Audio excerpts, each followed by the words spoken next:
দূর থেকে দেখলে মনে হবে কলা গাছের ভেলায় স্বামীর নিথর দেহ নিয়ে ভেসে চলেছেন স্ত্রী। কাছে গেলেই চোখের সামনে ভেসে উঠবে মনসামঙ্গলের বেহুলা লক্ষিন্দরের পৌরাণিক কাহিনী। নদিয়ার নবদ্বীপের চরব্রহ্মনগরে ১৬ বছর ধরে মনসা পুজো ঘিরে চলা এমনই এক ব্যতিক্রমী আয়োজন। ৫ দিনব্যাপী মনসা মেলার অন্যতম আকর্ষণ কলা গাছের ভেলায় বেহুলা লক্ষিন্দরের মূর্তি ভাসানো।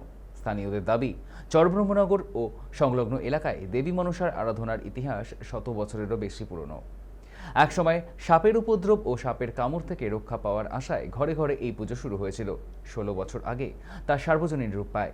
মনসামঙ্গল কাব্যে লক্ষিন্দরের প্রাণ ফেরাতে বেহুলার ভেলায় ভেসে চলার কাহিনীকে স্মরণ করেই এই প্রথার সূচনা। গঙ্গার তীরবর্তী এলাকা হওয়ায় জলপথে এই আয়োজন করা হয়। উদ্যোক্তাদের দাবি, পুরাণের কাহিনীকে জীবন্ত করে তুলতেই এই উদ্যোগ।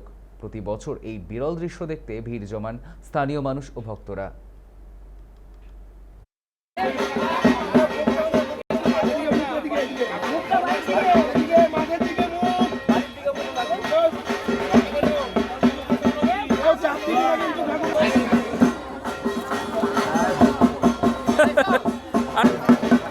যাও এবার আস্তে আস্তে যাও।